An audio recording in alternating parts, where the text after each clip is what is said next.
We were ridiculed when we first did the acute coronary bypass surgery. I was there, and everybody booed us.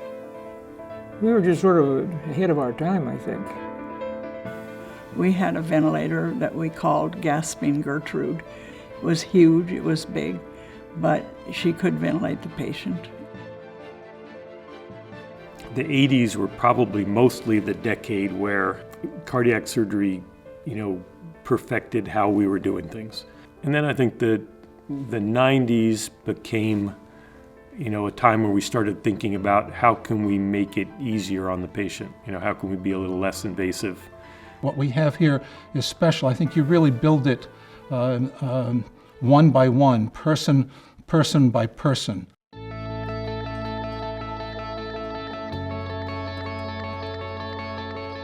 I think the Heart Institute is almost the undiscovered gem of the medical community here. We have interventional cardiologists that are pushing the limits and are doing even some of the things that are still just coming out of research. I was super excited to join the Heart Institute here in Spokane, to join an innovative team that was really pushing the envelope and had a long history of innovation. And that really attracted me to continue that legacy. The most impressive thing about this institute is the caliber of people, best trained, the best minds, people that want to innovate. We demand excellence from all of us. It's good to know that there's a torch and it's being passed, and this is not something that's a one-off. We're going to have a program here for the people of the location of Spokane and surrounding areas, for the long term.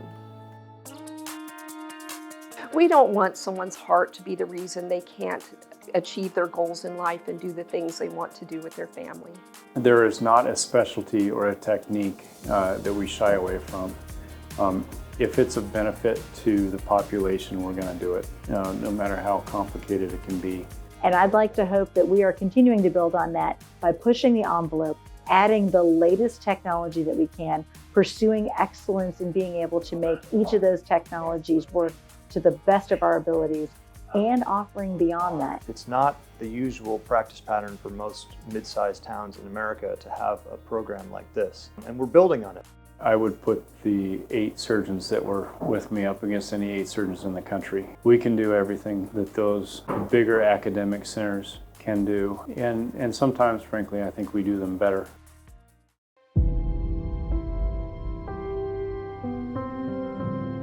We're continuing to innovate, and I think that in order to do that, it takes philanthropic support.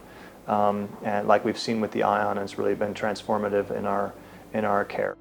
The beautiful, wonderful people of the foundation provided for us an entire fleet of new and up-to-date, state-of-the-art echo equipment. And that was life-changing for everyone concerned. The quality of the studies, and therefore the diagnostic yield, was so much better for the patients. Every donation, every investment that someone is willing to offer or to put into this Heart Institute is not only an investment in the Heart Institute, but it's an investment in their community.